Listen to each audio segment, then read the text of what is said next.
વિસ્તારમાં મેફેડ્રોન ડ્રગ્સના જથ્થા સાથે 2 આરોપીઓની ધરપકડ કરવામાં આવી છે. અડાજણ પોલીસે બાતમીના આધારે ભુલાભાઈ પાર્ક સોસાયટી પાસે ઓટો રિક્ષામાં ડ્રગ્સનો જથ્થો વેચાણ માટે લાવનાર 2 શખ્સોને ઝડપી પાડ્યા હતા.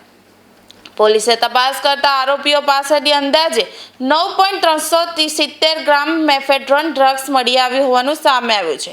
પોલીસે ડ્રગ્સ ઉપરાંત ઓટો રિક્ષા, મોબાઈલ ફોન અને રોકડ રકમ સહિત કુલ રૂપિયા 1,12,400નો મુદ્દામાલ કબજે કર્યો છે. ઝડપાયેલા આરોપીઓની ઓળખ મોહમ્મદ ઇમરાન ઇકબાલ અંસારી અને જામીર ઉલ્લા મતીઉલ્લા અંસારી તરીકે થઈ છે. પોલીસ તપાસમાં જામીર ઉલ્લા અંસારી સામે અગાઉ ખતોદરા અને રાંદેર પોલીસ મથકમાં ગુનાઓ નોંધાયેલ હોવાનું પણ સામે આવ્યું છે. સમગ્ર મામલે અડાજણ પોલીસે ગુનો નોંધી વધુ તપાસ હાથ ધરી છે.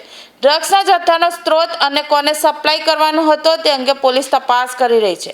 આ ગુનામાં સંડોવાયેલા પટેલ નામના ઈસમને પોલીસે વોન્ટેડ જાહેર કર્યો છે અને તેની શોધખોળ શરૂ કરી છે.